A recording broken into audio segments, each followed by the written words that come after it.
Hey everybody, my name is Steven and welcome back to the Storytime channel. Without wasting any time, let's get into our stories of the day.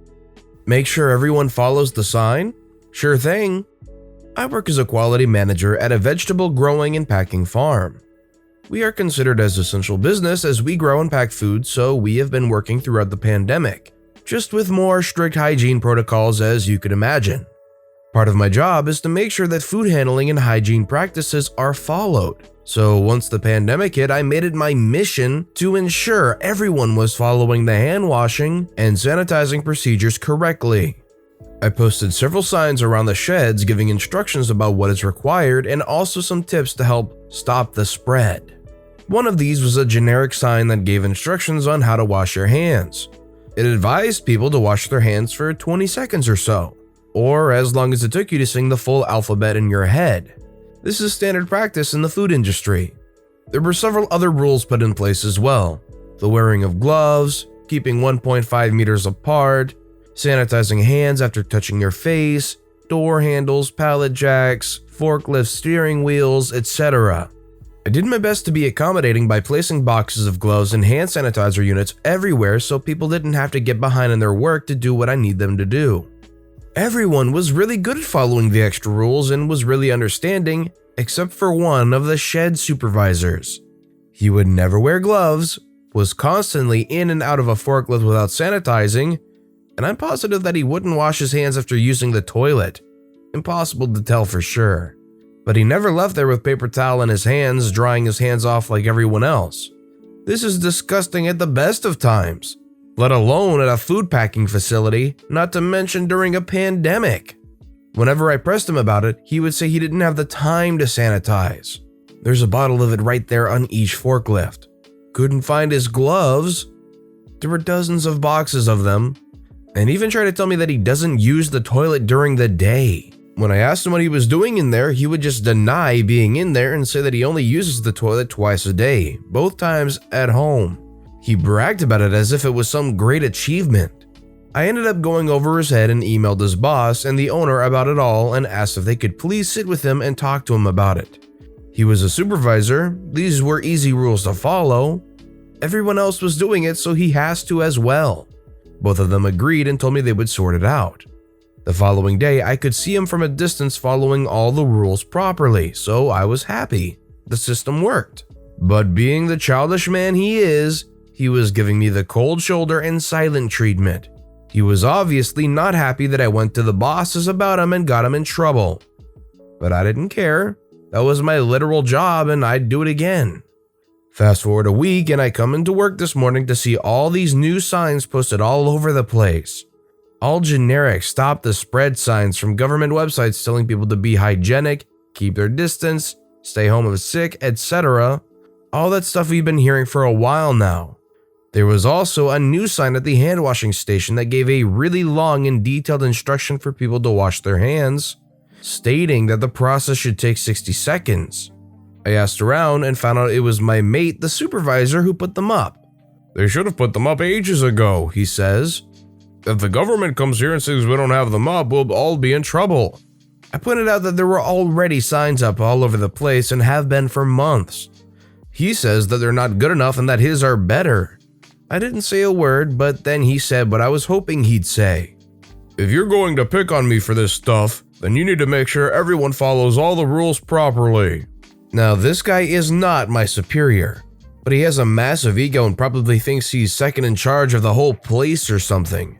I certainly didn't want to argue about it, so I just assured him that I'd do exactly that.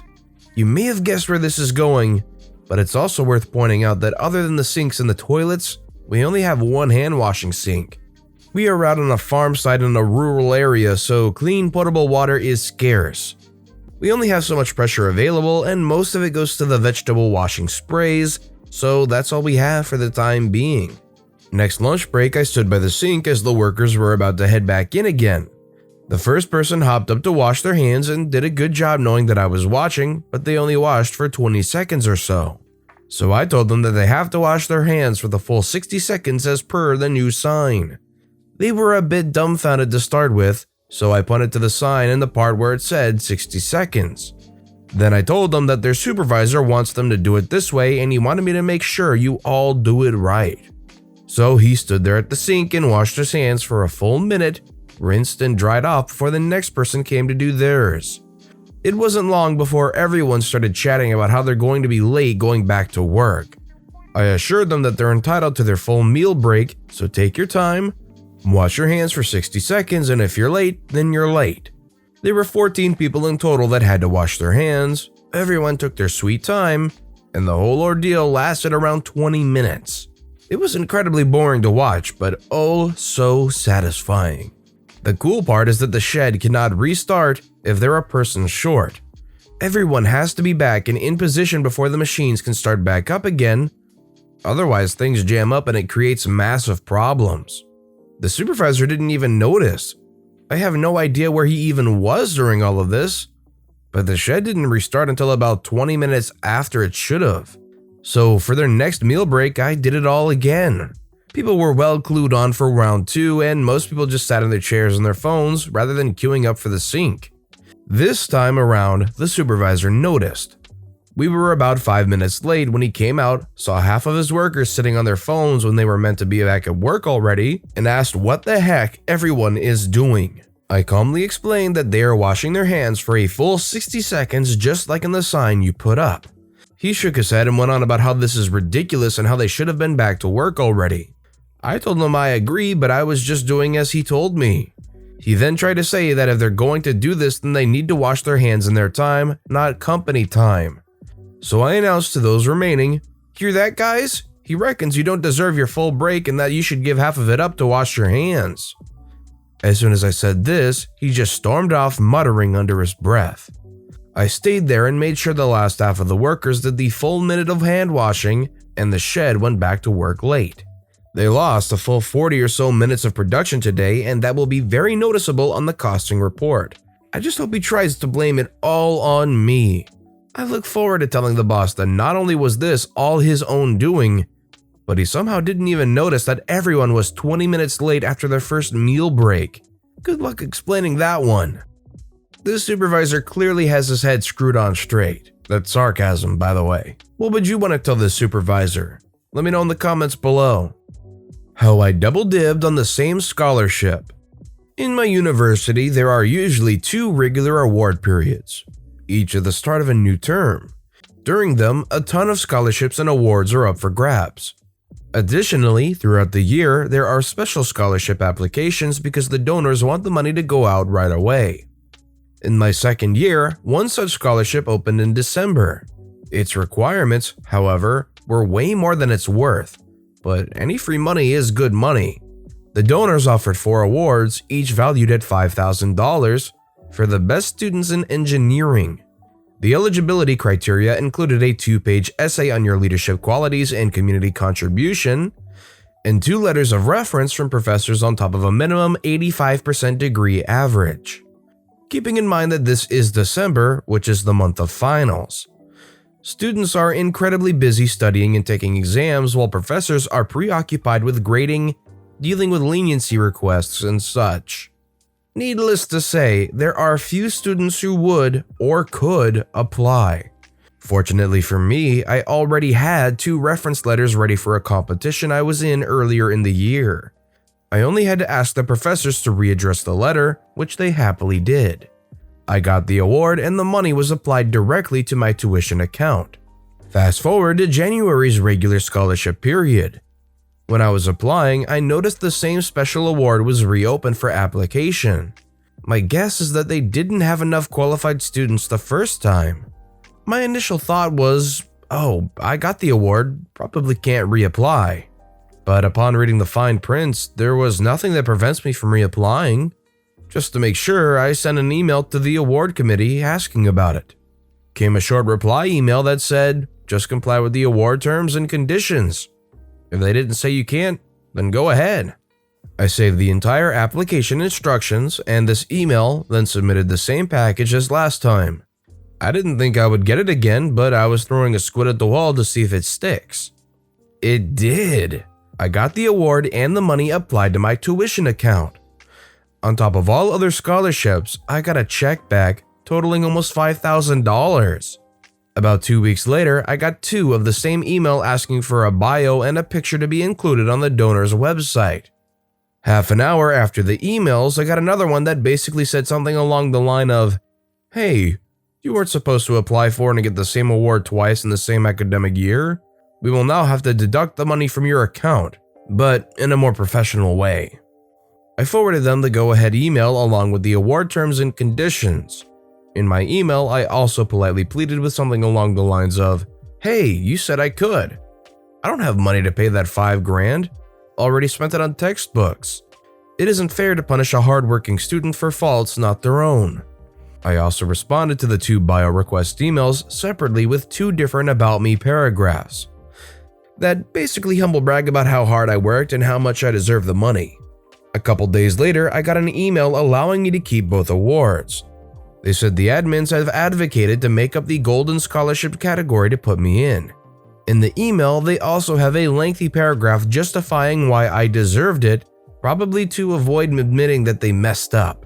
As a result of this, the general scholarship guidelines at the university were updated to stipulate that no student will be allowed to get the same scholarship more than once during an academic year.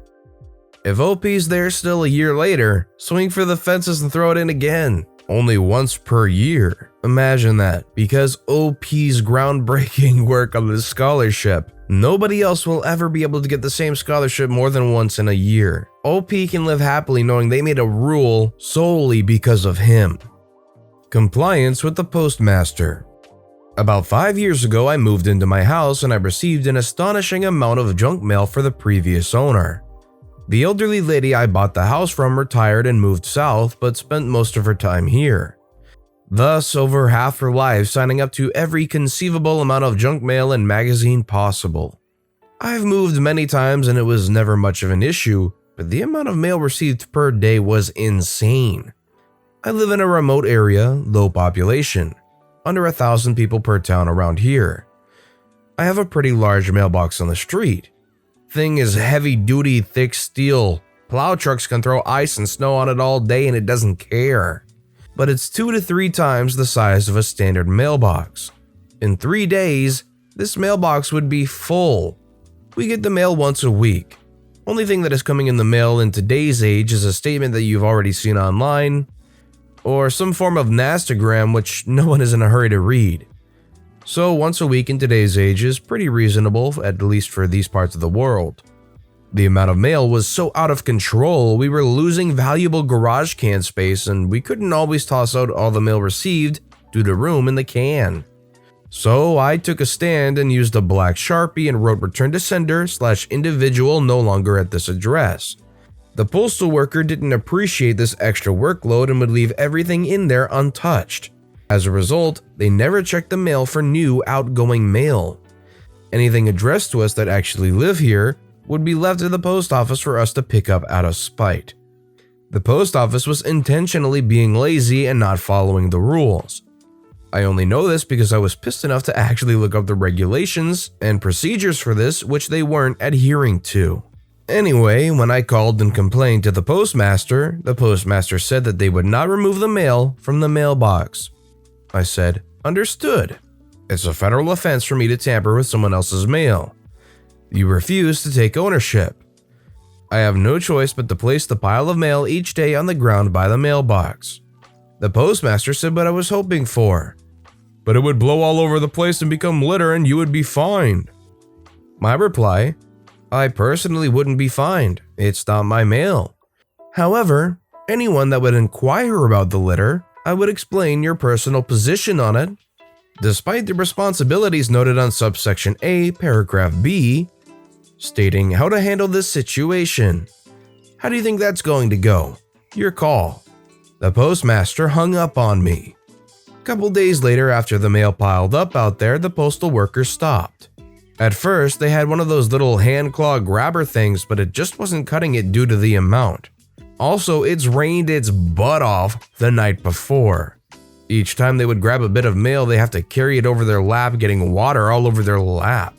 They finally had enough and physically got out and shoveled every last bit of it into a plastic bin and heaved it into the Jeep. That was 5 years ago. To date, I've only received 2 to 3 items of mail that didn't belong to me. When I write return to sender, that mail is collected immediately. Never heard a peep from that postmaster again.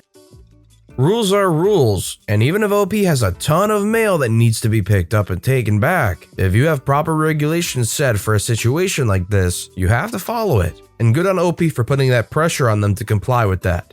With that being said, that's all the stories we have for today, so what I want to know is which of these stories that I read for you today was your personal favorite and why? Let me know which story and why in the comments below. And thank you all so much for watching and listening to the Storytime channel. If you haven't yet, please consider subscribing and don't forget to turn notifications on so you'll never miss an upcoming video. Thank you all again for watching and listening to the Storytime channel.